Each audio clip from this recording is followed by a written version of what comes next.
Hi friends, welcome to Murugan Vlogs. என் இனிய உறவுகள் அனைவருக்கும் அன்பான மாட்டுப்பொங்கல் நல்வாழ்த்துக்கள். ஃப்ரெண்ட்ஸ், இன்றைக்கி மாட்டுப்பொங்கல்னால் என்ன, மாட்டுப்பொங்கல் கிராமத்து முறைப்படி எப்படி வழிபடுவாங்கன்றது தான் இன்றைக்கி நம்ம இந்த வீடியோவில் பார்க்க போகிறோம். முதல்ல பார்த்தீங்கன்னா மாட்டுப்பொங்கலுக்கு முன்னாடி நாள் நைட்டே நாங்கள் மாட்டுப்பொங்கல் கோலம் ஒன்று வரைஞ்சிருக்கோம். பாருங்கள், இது நான், அம்மா, பக்கத்து வீட்டு பசங்க எல்லாம் சேர்ந்து வரைஞ்சது. எப்படி இருக்குன்னு மறக்காமல் கமெண்ட் பாக்ஸில் கமெண்ட் பண்ணுங்கள். முதல்ல பார்த்தீங்கன்னா மாட்டுப்பொங்கல் அன்றைக்கி அம்மா வீட்டு காலையில் வந்து வேலைலாம் முடிச்சுட்டு குளிச்சு முடிச்சிடுவாங்க. எதுக்கு அப்படி சொல்கிறோன்னா, எங்கள் வீட்டில் வந்து பசுமாடு இருக்குது. அதனால் ஒரு விடியற் காலையில் சூரியன் வர்றதுக்கு முன்னாடியே நம்ம ஒரு பூஜை பண்ணணும். அது எல்லார் வீட்டில் கண்டிப்பாக பசுமாடு வச்சுருக்கவங்க வீட்டில் கண்டிப்பாக இந்த பூஜை பண்ணுவாங்க. இல்லாதவங்க பண்ணியிருக்காங்க. நாங்கள் பசுமாடு வச்சுருக்கோம், கண்டிப்பாக இது பண்ணணும். ஏன்னா எங்கள் பாட்டி பண்ணுற வழிபடி அம்மாவும் செஞ்சுக்கிட்டு வராங்க. என்ன பார்த்தீங்கன்னா, இப்போது மாடு கொட்டை இருக்கும் பார்த்தீங்கன்னா, அந்த கொட்டாயில் அந்த பக்கம் எதனா ஒரு மூலையாக பார்த்து முதல்ல நம்ம சாணி முழுகணும். தண்ணி தெளித்து சாணி மொழிக்கிட்டு தொடப்பு வச்சு பெருக்கி நல்லா க்ளீனாக ஆக்கணும். ஏன்னா நம்ம அங்கே கோலம் போட்டு ஒரு சின்ன வழிபாடு நடத்தணும். அதுக்காக தான் இப்போ பார்த்தீங்கன்னா அம்மா வந்து அந்த சாணி மொழிக்கிட்டு பெருக்கிட்டு இப்போ கோலம் போட ஆரம்பிச்சிட்டாங்க. ஒரு கட்டம் கட்டி ஒரு கோலம் போட்டுருவாங்க குட்டிஸாக. பாருங்கள் நீங்களும்.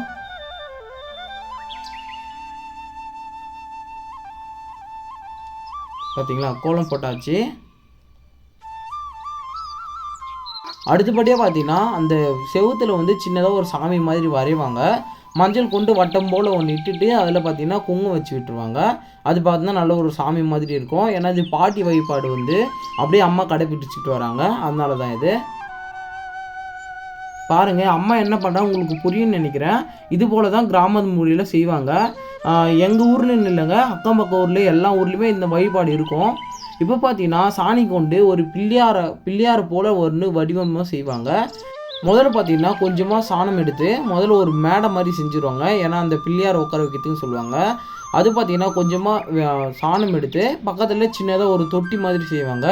அதில் பார்த்தீங்கன்னா பால், கோமியம், தவிடு, அதாவது உமிங்க, அந்த நெல்லோட உமி அந்த இருக்குது பார்த்தீங்களா, அதெல்லாம் சேர்த்து அது ஒரு மாதிரி தொட்டி மாதிரி செய்வாங்க. முதல்ல பார்த்தீங்கன்னா மேடை செஞ்சுட்டு அது மேலே குட்டிஸாக ஒரு 2 பால் மாதிரி செஞ்சு மேலே வச்சுருவாங்க. அது விநாயகர்னு சொல்கிறதுக்காக அது மாதிரி செஞ்சு வச்சுருவாங்க.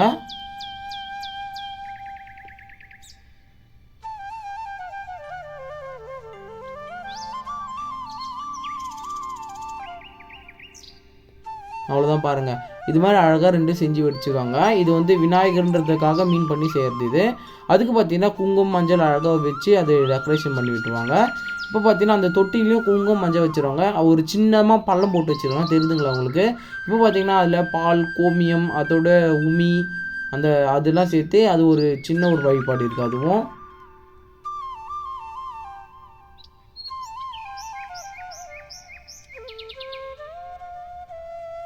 இது என்னத்துக்கு பண்ணுறாங்க சீரியஸாக தெரியல. ஆனால் பாரம்பரியமாக செஞ்சு வரதுனால செய்கிறாங்கன்னு நினைக்கிறேன். உங்களுக்கு எதுனா இந்த மாதிரி வழிபாடு எதுக்காக பண்ணுறாங்கன்னு தெரிஞ்சால் மறக்காமல் கமெண்ட் பண்ணுங்கள்.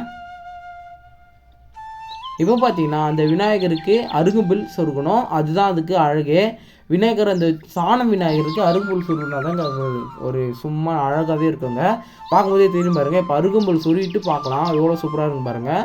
இது கூட பார்த்தீங்கன்னா தும்பப்பூ, வெள்ளை தும்பப்பூ கண்டிப்பாக வைக்கணும். இது ஒரு சின்ன வழிபாடு தான். ஆனால் முக்கியமான பங்கு வகிக்கிறது தும்பப்பூ தாங்க. அந்த தும்பப்பூ வந்து அந்த விநாயகருக்காக நம்ம வைக்கணும். அதை